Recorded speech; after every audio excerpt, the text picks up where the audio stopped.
Welcome back to the table. Today, Ryan and I are going to talk about the Origins Awards. Why? Well, we're going to talk about it for a few reasons. Yep. One, we just got back from Origins. We didn't talk about the Origins Awards before Origins, the nominees that is. But we are going to talk about the nominees and the nomination process a little bit here.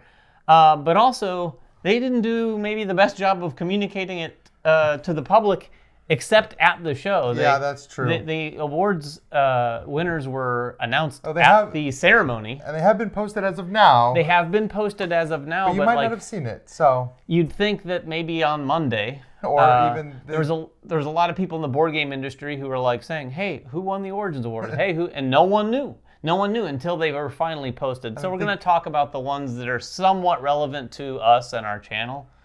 But then also a little bit more. And you're right when you say that we didn't have a video going up to Origins. I will say this: it was a strange list of nominees to get this video off. However, looking at that list of nominees, it was almost like you're like, okay, well here's a clear winner and then a bunch of others. And pretty much in those categories, I think we were able to predict pretty well what was going to win each category. And the number one game that won was Boop, which I think that just makes sense. Everybody loves that game. We'll talk about the process in a second, but let's talk about the winners. The game of the year, or what they call the retail game of the year, was Boop. Now, Boop is a Mensa Select Award winner. Yep. We just played it recently. In fact, we just put up content on our channel of us playing it. I have to admit, it's a great little game. Yeah, it's fun, it's light, good, it's exactly abstract what they game. want. You don't get a great little abstract game with a theme that really makes it sing to sort of mainstream audiences very often. And Boop definitely does that. That was the overall game of the year. Then we had a few categories. There was a fan favorite game of the year, which went to Flamecraft. And I think if they did that like they did in the past, they did. During Origins, there's like a little corner of the world that you can go to if you're just attending the show, and you can say, hey, I like this game. You're right. Flamecraft was the winner there. That's not a big surprise. It's been That's kind of not a crowd pleaser. I'm surprised. And maybe you can't win in two categories, but I don't know. But I'm surprised Boop must have been high up on that fan favorite list.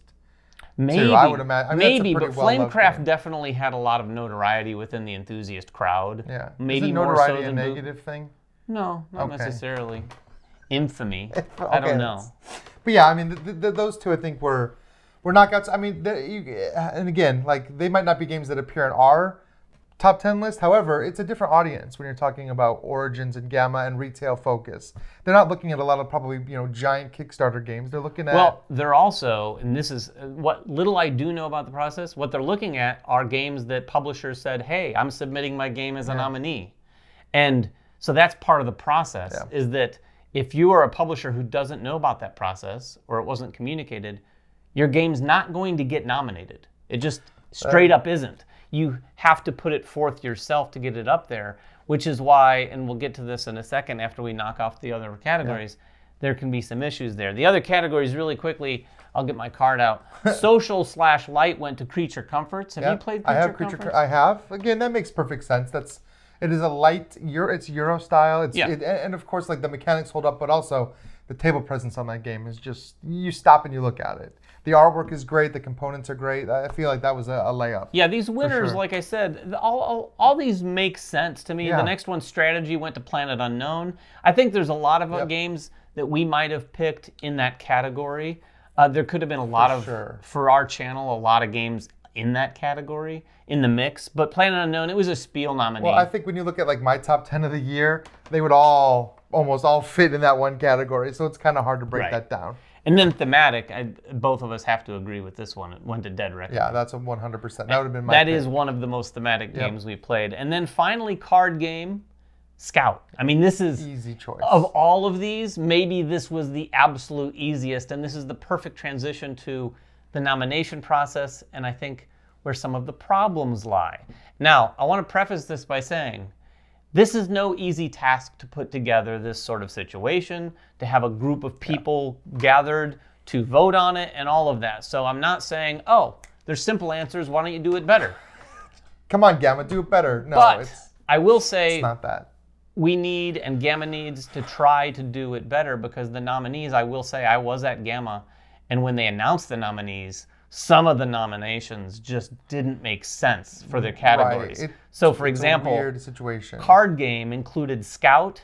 It also included Undaunted Stalingrad, Yep. which has cards, but I don't know that I'd call it a card game. I would go so far as to say that I would never call it a card game. Yeah, I mean, it has cards. So I'm not saying, there's some of you out there might be going, well, there's cards in it if it's a card game. Is it? And again, this is all subjective, right? And this is Right. why I have problems with categories, because it all gets a little blurry.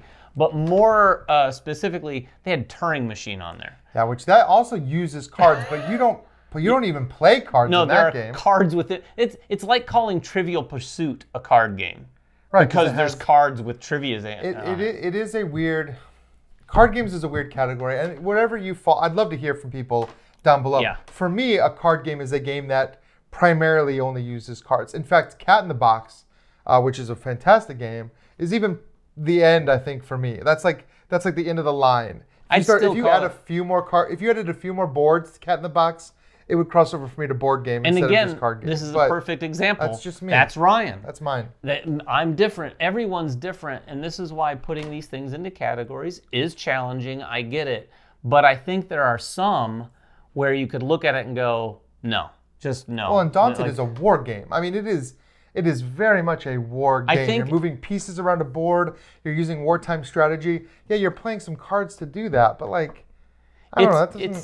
It's a weird process, and again, I don't have all the answers, but I think some digging needs to be done for sure to kind of adjust some of those things. There's also a lot of categories that are, again, this is a very sort of entitled perspective, or at least biased perspective, but we're focused on the board games here. Yeah. And as Gamma is about retailers and retailers that service the hobby industry like this, it includes a lot of stuff like RPG supplements. And I know there's a lot of RPG fans out there that's important to. But game accessories is kind of another strange category I've always felt, because without people nominating their own products, nobody is saying, you know what, this accessory was my favorite. Of all the accessories I bought this year, this one was the best. I mean, I think it's definitely worth honoring the achievements of people that make these things, that make accessories.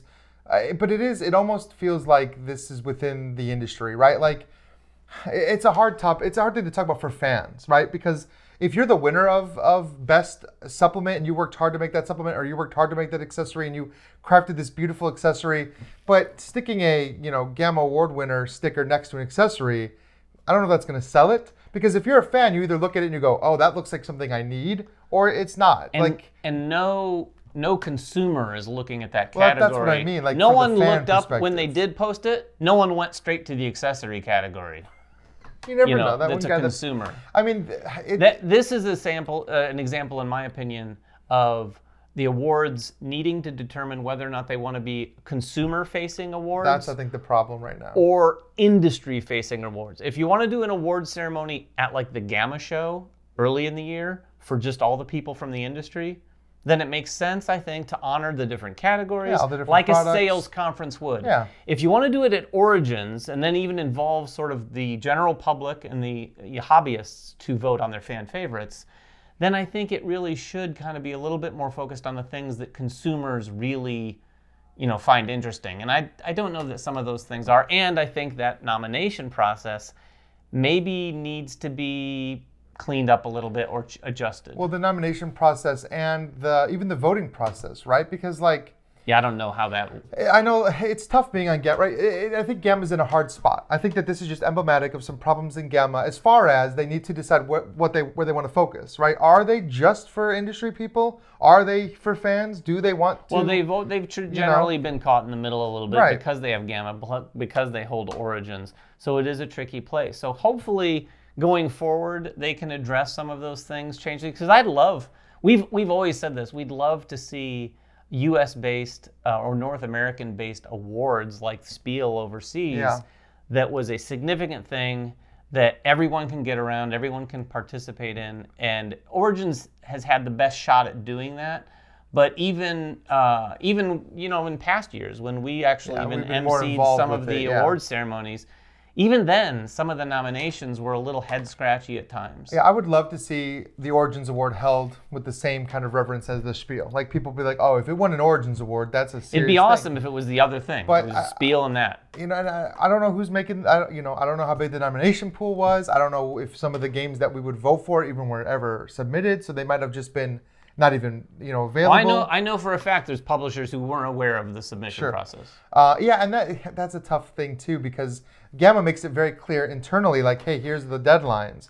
But if you're not part of GAMA, or if you're not paying close attention to all that, then you just miss it. So it ends up being the very active members of GAMA who are also publishers who have traditionally nominated a lot of their products, because you'll see a lot of products from the same companies in a lot of categories. I don't know that that's necessarily a negative thing, because it is a GAMA sponsored award show. Sure, but then GAMA, products, retail products. So. Agreed. It just, I think from the consumer standpoint, maybe not. I think they just need to decide for next year, maybe even going forward in the future, because there's kind of a new generation of people coming up into GAMA, and things are changing. Yeah, we'll see. I think that this needs to be something that's at least discussed, and I think reaching out to the board game content creators, YouTubers, Instagrammers, TikTokers, all that, and just asking their opinion on it is a good first step. Now that's a biased take if I ever heard. No, one. I think the game as content creators, I think they should ask the content creators. I don't even think me. I'm just kidding. You're right. I know you are. But if you have any thoughts on it, please let us know in the comments below. This is definitely something a lot of people are talking about this week. Yeah, for sure. So be interested to hear what you think in the comments below. And of course, until next time, make sure everyone has fun at the table, whether you win an award or not. Yep. And we'll see you then. You might have.